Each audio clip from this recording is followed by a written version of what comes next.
নিটুল tata নিবেদিত DBC নিউজের নিয়মিত আয়োজন সংবাদ সম্প্রসারণে সবাইকে স্বাগত জানাচ্ছি। আমি মজুমদার জুয়েল। দিনের বাছাই করা সংবাদ এবং পর্যালোচনা নিয়ে সংবাদ সম্প্রসারণে আজ অতিথি হিসেবে অনলাইনে যুক্ত আছেন দৈনিক সমকালের উপদেষ্টা সম্পাদক আবু সাইদ খান এবং দেশ টিভির সম্পাদক সুকান্ত গুপ্ত অলোক। আপনাদের দুজনকে স্বাগত জানাই আজকে সংবাদ সম্প্রসারণে। সুকান্ত গুপ্ত অলোক, আপনাকে দিয়ে শুরু করি। রোজিনা ইসলামের ঘটনা তো মোটামুটি সবাই জানি আমরা, কিন্তু আজকে আমরা খুবই আশা করেছিলাম আজকে জামিন পাবে, কিন্তু সেটি পিছিয়ে গিয়ে রবিবারে হলো।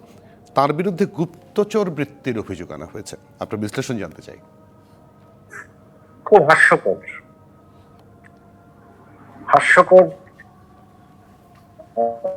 অভিযোগ এবং হাস্যকর মামলা। এবং আজকে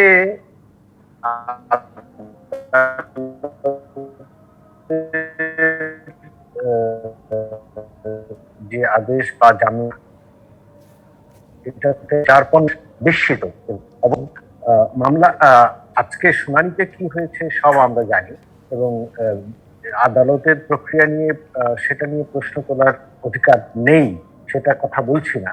কিন্তু আদালত আজকে যে ঘটনাটা সেখানে ঘটেছে, আপনি দেখবেন যে মামলা হয়েছে সেই মামলায় যেমন অবমাননাকর বিষয় আছে সাংবাদিকের প্রতি, তার পরিচয়ের প্রতি। যে ঘটনা ঘটেছে সেই ঘটনায় যে নিপীড়নের চিত্র আছে, অবমাননার চিত্র আছে, সেটি আছে। আজকে যখন আদালতে এটার শুনানি হচ্ছে, প্রসিডিংস হচ্ছে, সেখানে যে মূল যে পাবলিক প্রসিকিউটর তিনি কিন্তু আজকে উপস্থিত ছিলেন না। তার সহকারী আরেকজন এখানে উনি উপস্থিত ছিলেন, উনি শুনানি করেছেন সরকারের পক্ষে। এবং তিনি যে ভাষা ব্যবহার করেছেন সেই সাংবাদিকের পক্ষে, সেটি সম্পর্কে আমরা কিন্তু বিচারকের কোনো বক্তব্য জানতে পারিনি। এটাও কিন্তু খুব হতাশার, ক্ষোভের এবং দুঃখের আমরা বিস্ময়ের সঙ্গে লক্ষ্য করছি। আর সাংবাদিকের বিরুদ্ধে গুপ্তচর বৃত্তি বা অফিসিয়াল সিক্রেটস অ্যাক্ট, এটি ব্যবহারের কোনো সুযোগ নেই। এটি বারবার বলা হচ্ছে। এই আমাদের দেশে এই প্রথমবারের মতো অফিসিয়াল সিক্রেট অ্যাক্ট এটি ব্যবহার করা হলো একজন সাংবাদিকের বিরুদ্ধে।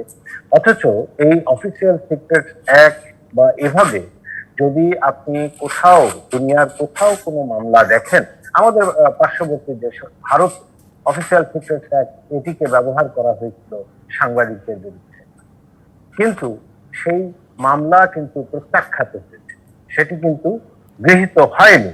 কারণ সাংবাদিকতার ক্ষেত্রে এই আইনটি, এটি কোনো ক্রমেই এটি গৃহীত হতে পারে না তার বিরুদ্ধে অভিযোগ আনার ক্ষেত্রে।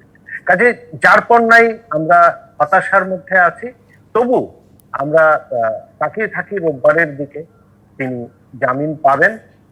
এবং আরেকটি বিষয় যে এখানে কি বলবো, যে যে মামলা, যে ধারা, তিনি কেন জামিন পাবেন না বা জামিন শুনানি কেন এত দীর্ঘায়িত হবে? প্রথম, তিনি কেন 3 দিন জেলখানায় থাকবেন? এখন এটি 6 দিনের দিয়ে দাঁড়াচ্ছে। যে জামিন শুনানি, যে অভিযোগ তার বিরুদ্ধে, আমি তর্কের খাতিরে ধরে নেই যে আইনে তার বিরুদ্ধে অভিযোগগুলো আনা হয়েছে, যে যে ধারা এখানে প্রয়োগ করা হয়েছে, সেসব ধারায় কোনোটির ক্ষেত্রেই কিন্তু তর্কের খাতিরে কোনটির ক্ষেত্রেই জামিন এখানে কোনো বাধা নয়, তাকে জামিন দেয়া যায়।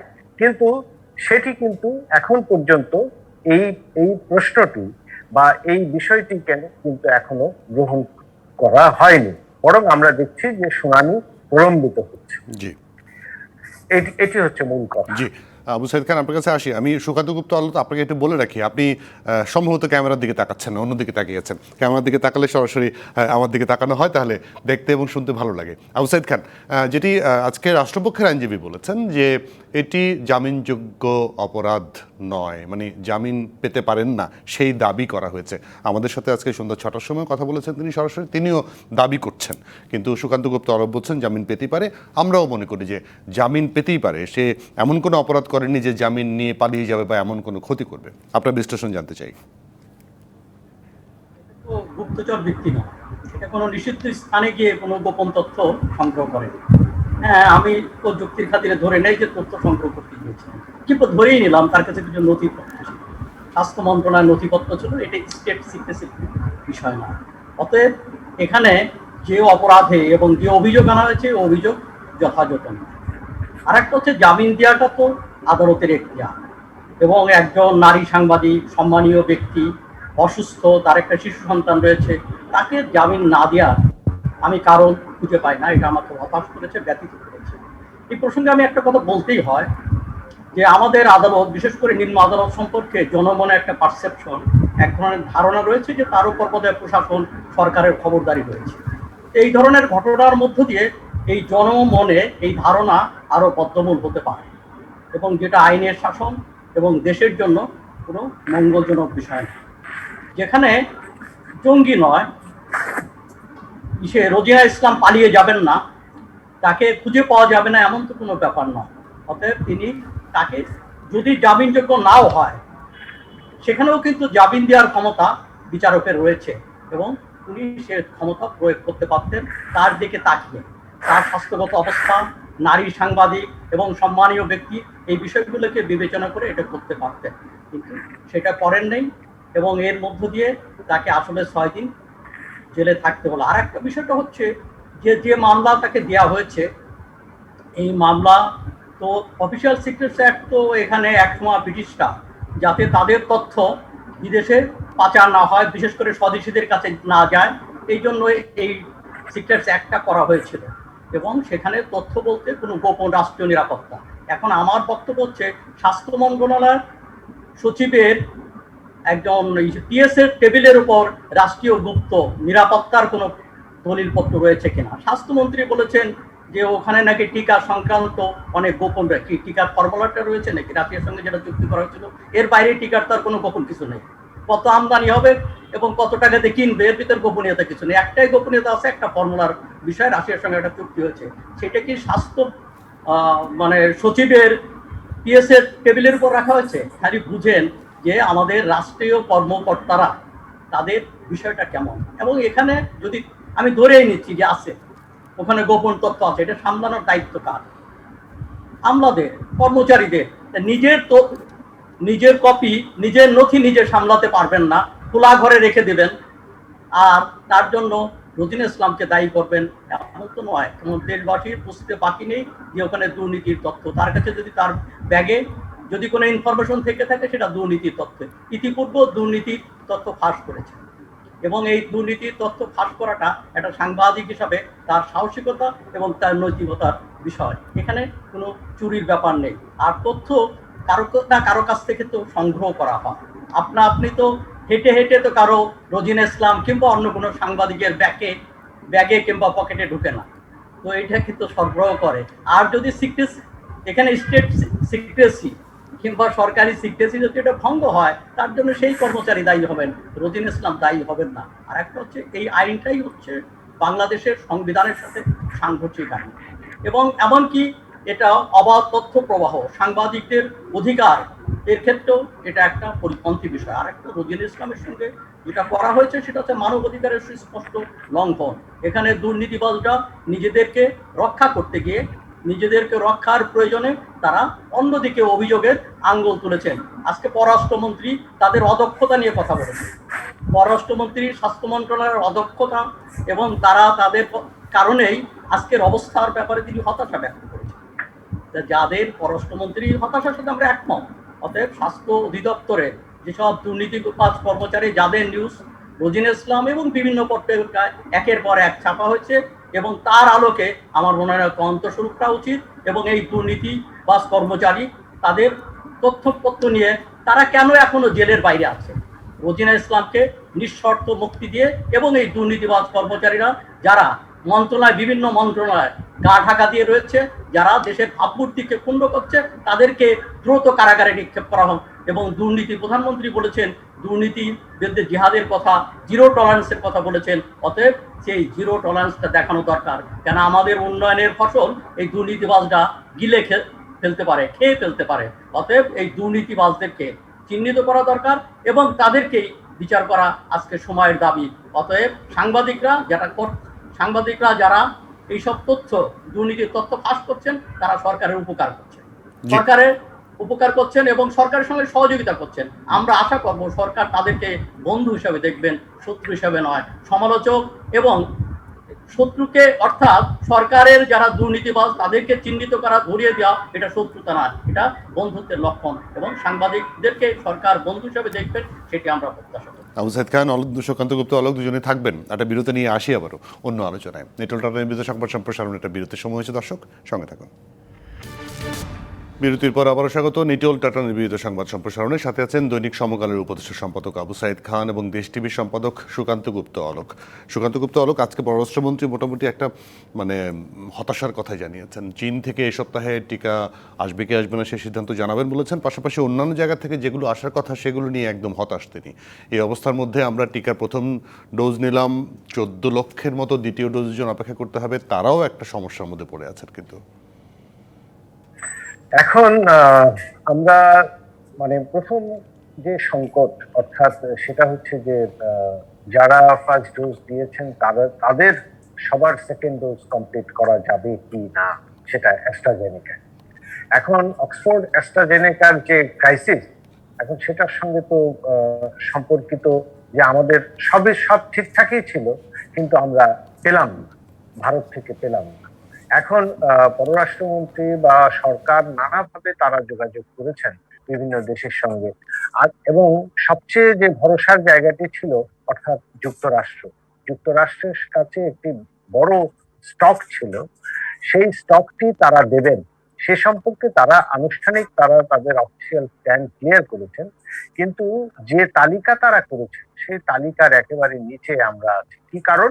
আমাদের করোনা পরিস্থিতি ভালো, আমাদের এখানে মৃত্যু হার কম, আমাদের এখানে সংক্রমণ হার কম। তারা আরো যেখানে বড় মানবিক বিপর্যয় ঘটছে সেখানে দিবেন। কিন্তু আমরা এই 14 লক্ষ বা 20 লক্ষ ডোজ আমরা কিভাবে অ্যারেঞ্জ করব, সেটার কিন্তু ফয়সালা পাচ্ছি না। আজকে পররাষ্ট্রমন্ত্রী সাউথ কোরিয়ান অ্যাম্বাসেডারের সঙ্গে কথা বলেছেন। আমরা যতদূর জানি যে সাউথ কোরিয়ান যে ওষুধ নির্মাণকারী প্রতিষ্ঠান আছে, তারাও কিন্তু এই অ্যাস্ট্রাজেনেকা ভ্যাকসিন প্রডিউস করে। সে সম্পর্কে তিনি অবশ্য কোনো কিছু বলেননি। কানাডার বিষয়ে কথা বলেছেন। ভারতের কাছে এভাবে বলা হয়েছে যে ঠিক আছে, আপনারা রপ্তানি বন্ধ করেছেন, উপহার হিসেবে দেন। কাজেই অ্যাস্ট্রাজেনেকা নিয়ে ভবিষ্যৎ আপাতত অন্ধকার। এখন একটি সুসংবাদ আছে, সেই সুসংবাদটি ঝুঁকিপূর্ণ। সেটি হচ্ছে একটি লেটেস্ট গবেষণা বলছে যে আপনি মিক্স ভ্যাকসিনেশনে যেতে পারেন, অর্থাৎ আপনার প্রথমটি অ্যাস্ট্রাজেনেকা হয়েছে, পরেরটি অন্য যে কোনো ভ্যাকসিন হবে। সেক্ষেত্রে আমাদের হাতে এখন চাইনিজ সিনোফার্মের ভ্যাকসিন আছে এবং আমরা সরাসরি কিনতে যাচ্ছি। এটাও হয়তো সপ্তাহখানেকের মধ্যে ক্লিয়ার হয়ে যাবে। কিন্তু যারা অক্সফোর্ড নিয়েছেন তাদেরকে আমি সেকেন্ড ডোজ সিনোফার্ম দিয়ে দেব, এই যে একটি খুব রিস্কি একটি বিষয়, সেটি একটি মাত্র গবেষণা, একটি মাত্র ট্রায়ালে ফল এসছে যে অক্সফোর্ডের সঙ্গে ফাইজারের মিক্স ভ্যাকসিনে আমরা দিতে পারি। কিন্তু এটি আমার মনে হয় খুবই গবেষণার বিষয়, খুবই ট্রায়ালের বিষয়, এবং সেক্ষেত্রে আমাদের জাতীয় পরামর্শ কমিটি, আমাদের বিশেষজ্ঞরা তারা কিভাবে বৈশ্বিক তথ্য উপাত্ত বিচার বিশ্লেষণ করছেন, বৈজ্ঞানিক তথ্য বিচার বিশ্লেষণ করছেন, কারণ এটি ভ্যাকসিনেশন এবং এটার সঙ্গে খুব জরুরি স্বাস্থ্য বিষয় এটার সঙ্গে যুক্ত। কাজেই এই অন্ধকারাচ্ছন্ন একটা পরিস্থিতির মধ্যে আমরা কিভাবে এখান থেকে বেরিয়ে আসবো সেটা খুব সহসা বলা যাচ্ছে না। কিন্তু আমাদেরকে যেহেতু মাননীয় প্রধানমন্ত্রী এই বিষয়টি নিজে থেকে ব্যক্তিগতভাবে দেখছেন, যেটা সবসময় মন্ত্রীরাও জানান, আমার মনে হয় যে এখান থেকে সোর্সিংটি অবশ্যই একটি রাস্তা দাঁড়াবে। এখন অ্যাস্ট্রাজেনেকার এই ভ্যাকসিন কিন্তু বিশ্বের নানা দেশ কিন্তু উৎপন্ন করছে। আমরা সেটার ব্যাপারে প্রসিড করেছিলাম, কিন্তু আমরা তো অ্যাস্ট্রাজেনেকার সেই গ্রিন সিগন্যালটি পাইনি যে আমরা এটির ক্ষেত্রে উৎপাদনের ক্ষেত্রে যেতে পারি কিনা। সবশেষ থাইল্যান্ডের ওষুধ কোম্পানি তারা কিন্তু এই অ্যাস্ট্রাজেনেকা ভ্যাকসিন উৎপাদন শুরু করেছে এবং তারা তাদের দেশে এই ভ্যাকসিন দিচ্ছে। সো এরকম সোর্সিং এর জায়গাগুলো আনার করতে হবে। সেক্ষেত্রে মনে হয় পররাষ্ট্র মন্ত্রণালয় দৌড়ঝাঁপটি ভালোই করছেন, কিন্তু আমরা খুব আশান্বিত হতে পারছি না। এটাই এখন পর্যন্ত হতাশার মধ্যেই থাকতে হচ্ছে, কিন্তু দুঃখের। জি। আবু সাইদ খান, হতাশার মধ্যে থাকতে হচ্ছে, এটা ঠিক। একটা টিকা যখন এলো তখন তো পরিকল্পনা সেরকম করা উচিত ছিল যে আমি 14 লক্ষ মানুষকে কেন এই বিপদের মধ্যে ফেলবো। আগে থেকেই তো ফার্স্ট ডোজ দেওয়াটা বন্ধ করে দ্বিতীয় ডোজ দেওয়াটা নিশ্চিত করা উচিত ছিল। এখানে কি পরিকল্পনার অভাব বলে আপনার মনে হয়? যে যখন দ্বিতীয় ডোজটা মানে ভারত যখন বন্ধ করে দিয়েছে, তারপরেও কিন্তু অতিরিক্ত লোককে দেওয়া হলো। কেন দেওয়া হলো? বরং সেখানে উচিত ছিল যে এখানে যদি আমরা বোধহয় 8 লক্ষ লোককে কম দিতাম, তাহলে এই সমস্যাটা আর হতো না। তো কিন্তু এই সমস্যাটা আমরা নিজেরা তৈরি করেছি। আমরা আরো অনেক সমস্যা তৈরি করেছি। যেমন ধরুন যে আমাদের যে টিকাটা, এখানে 18 কোটি মানুষের দেশ, এখানে তো টিকাটা এইভাবে কিনে কিংবা বাইরের সোর্সের উপর নির্ভর করা সম্ভব না। এখানে উৎপাদনের বিষয়। এবং যখন শুরুতে যখন অ্যাস্ট্রাজেনেকার সঙ্গে চুক্তি হলো, মানে সিরামের সঙ্গে চুক্তি হলো, তখনই কিন্তু চীন রাশিয়া হাত বাড়িয়েছিল এবং তারা এখানে প্রোডাকশনের আগ্রহ দেখিয়েছিল। তখনই উচিত ছিল। এবং তখন আমরা বলেছি, অনেকেই বলেছেন, বিশেষজ্ঞরা বলেছেন, একটা সোর্সের উপর, একটা উৎসের উপর নির্ভর করা ঠিক না, একাধিক উৎসের উপর নির্ভর করাটা দরকার। দেরিতে হলেও আমাদের চৈতন্যোদয় ঘটেছে। আমরা এখন অন্য অন্য সোর্সের কাছ থেকে সংগ্রহ করার চেষ্টা করছি। কিন্তু এখানে সেই ক্ষেত্রে আমাদের একটা জিনিস মনে রাখা দরকার, যে আমরা কেবলমাত্র টিকা যেন আমরা খরিদ করে, আমরা টিকা কিনে আমরা 18 মানুষের ভ্যাকসিনেশন এটা করা সম্ভব না। কেননা ঘটনা হচ্ছে যে এখানে এই টিকার কার্যকারিতা কেউ বলছে 6 মাস, কেউ বলছে 9 মাস। অর্থাৎ যদি ধরুন এটা একটা লোককে 2-3 বার টিকা দেওয়া হতে পারে, যে ঠিক আছে 22 সালে বিশেষজ্ঞরা বলছেন যে করোনা মুক্ত বিশ্ব হবে, তাহলে 22 সাল নাগাদ পর্যন্ত একটা লোককে 2-3 বার টিকা দেওয়া হতে পারে। অতএব সেখানে বাংলাদেশকে নিজস্ব উদ্যোগে নিজস্ব প্রোডাকশনে যাওয়াটা খুবই জরুরি। সেটা রাশিয়ার সঙ্গে হোক আর চীনের সঙ্গে হোক, কিংবা অ্যাস্ট্রাজেনেকার সঙ্গেও চুক্তিবদ্ধ হয়ে থাইল্যান্ড যদি করতে পারে, বাংলাদেশও তো চেষ্টা করতে পারে। কিন্তু রাষ্ট্রীয় এবং বেসরকারি উদ্যোগে, এবং আমাদের 3টা কোম্পানির যে ক্যাপাসিটি রয়েছে, সেই ক্যাপাসিটি আর একটা জিনিস আমি জানি না, যে বাংলাদেশের একটা কোম্পানি, তারা তো টিকার ব্যাপারে অনেকটাই গিয়েছে। আমি সেটা জানতে চাচ্ছিলাম যে বঙ্গভ্যাক্সের যে বিষয়টা বলা হচ্ছিল, বঙ্গভ্যাক্সটাকে অসহযোগিতা করা হচ্ছে বলে নানা দিক থেকে কথা আসছে। এই কারণেই সেটা ট্রায়ালটা এগোচ্ছে না বলেই মনে হচ্ছে, বা অনেকে অভিযোগ করছেন। পৃষ্ঠপোষকতা দেওয়া উচিত সব ক্ষেত্রে। আমাদের জন্য কেন আমরা বাণিজ্য নির্ভর থাকতে চাই, আমরা উৎপাদন নির্ভর হতে চাই না, এটা আমাদের একটা ব্যাপার রয়ে গেছে। এখানে আমাদের এই ধারণাটা রয়ে গেছে। আমরা গণস্বাস্থ্যের ক্ষেত্রে আমরা দেখেছি, গণস্বাস্থ্যকে পৃষ্ঠপোষকতা দেওয়া উচিত ছিল, এবং তাদের ত্রুটি থাকলে সেগুলোকে কাটিয়ে তোলার জন্য যে সুযোগ সুবিধাকে দেওয়া উচিত ছিল, সেই ক্ষেত্রেও কিন্তু আমরা সেইভাবে সহযোগিতা দেখিনি। আমার মনে হয় যে আমাদের এই জায়গা সক্ষমতা অর্জন করা দরকার, উৎপাদনমুখী চিন্তা ভাবনা, শুধু কেনার উপরে নির্ভরশীল না থেকে। যে সুকান্ত গুপ্তা, আপনি কিছু যুক্ত করবেন? না, এখানে আপনি যে প্রসঙ্গটি তুলেছেন, অর্থাৎ আমাদের গ্লোব বায়োটেক, তারা যে বঙ্গভ্যাক্স নিয়ে কাজ করছে এবং তারা সেটি বিএমআরসির অনুমোদনের অপেক্ষায় আছে, তো সেখানে সেটি কেন পাচ্ছে না? এখন কাল রাতেই যেমন আমরা বঙ্গভ্যাক্সের একটা খবর পেলাম যে তাদের যে গবেষণা, তাদের যে গবেষণা এবং তারা যে ক্যান্ডিডেট নিয়ে কাজ করেছে, ভ্যাকসিন ক্যান্ডিডেট নিয়ে, এবং যে পর্যায়ে তারা এসছে, মার্কিন জার্নালে সেটি প্রকাশ পেয়েছে। খুবই বিখ্যাত একটি মার্কিন জার্নালে প্রকাশ পেয়েছে, খুব ভালো কথা। কিন্তু বিএমআরসি এক্ষেত্রে তাদের যে আবেদনটি, সে সম্পর্কে তো কোনো কথা বলছে না।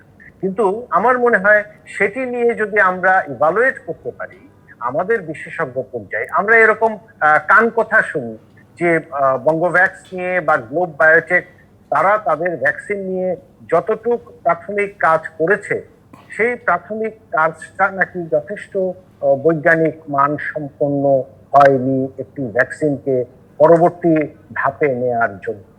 তো সেখানে যদি কোনো লুফল থেকে থাকে, এটা আমরা শুনছি, কান কথা শুনছি, কিন্তু সেটা থেকে থাকলে তো সেটা কারেকশন করার, সেটা আবার পৃষ্ঠপোষকতা দেওয়ার, আবার গবেষণা করার সেই সুযোগটি রয়েছে।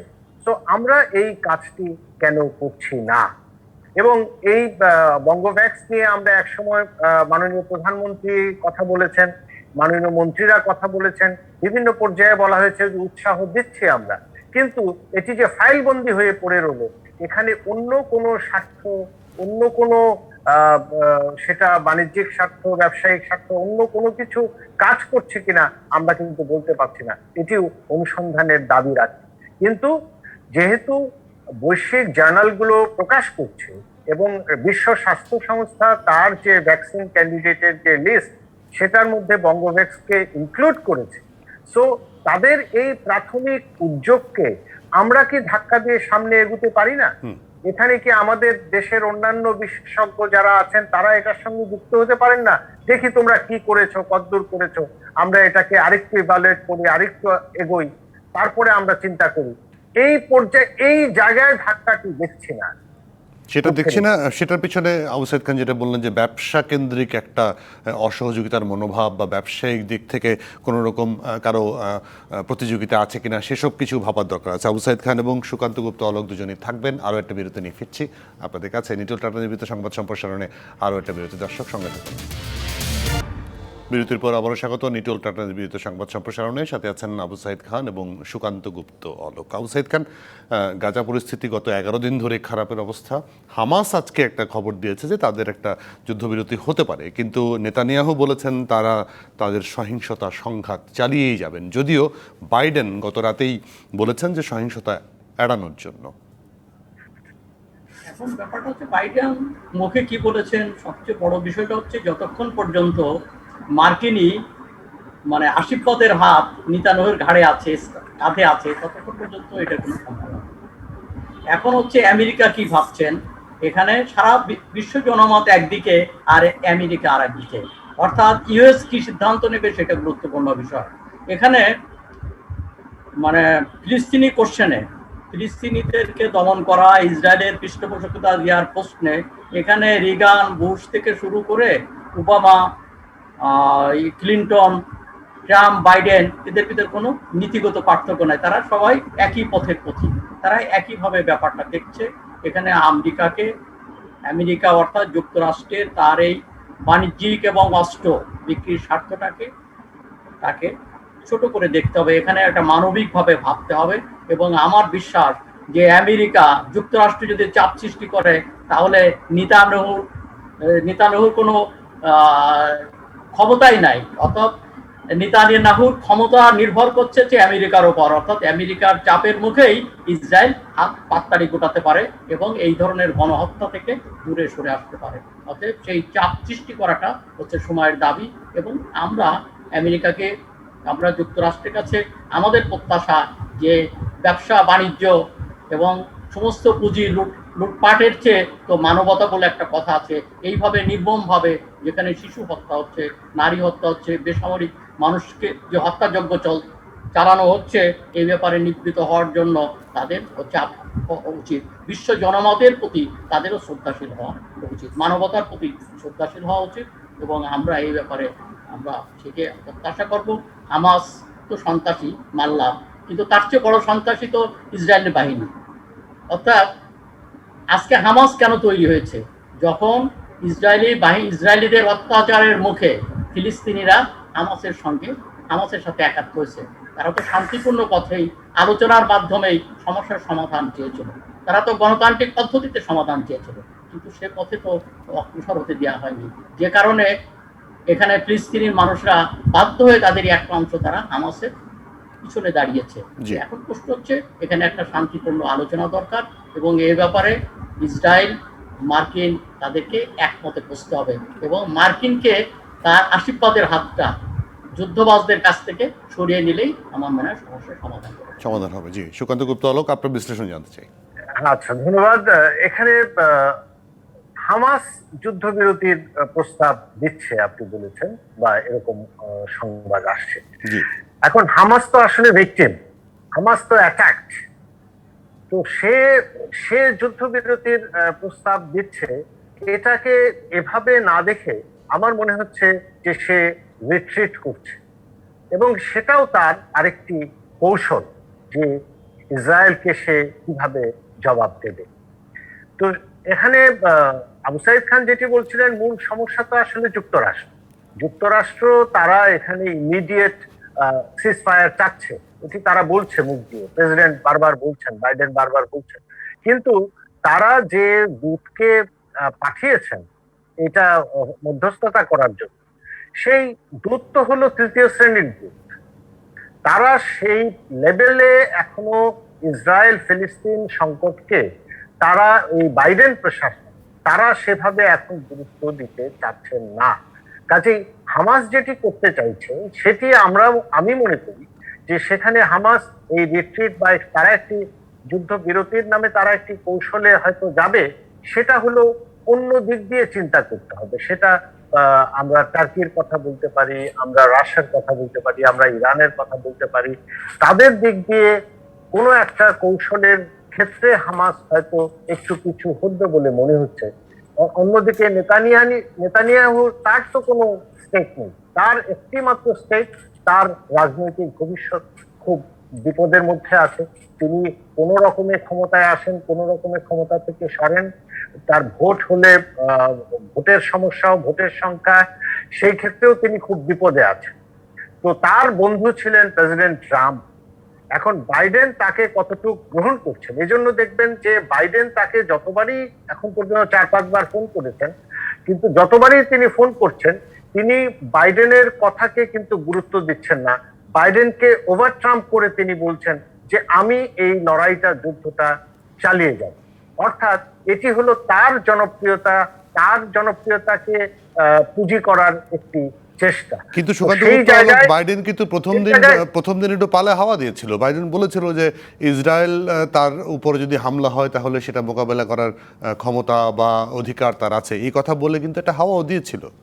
হ্যাঁ, সেটি তো ইসরায়েলকে উনি সমর্থন করছেন যে সে তার আত্মরক্ষার অধিকার তার আছে, কিন্তু এখানে তো আত্মরক্ষার কিছু নাই। কিন্তু এই আত্মরক্ষার কারণে আপনি দেখেন যে যুক্তরাষ্ট্রের কারণে এখন পর্যন্ত জাতিসংঘ, ইউএন সিকিউরিটি কাউন্সিল এখন পর্যন্ত তারা বৈঠকে বসতে পারলো না, কোনো স্ট্যান্ড নিতে পারলো না।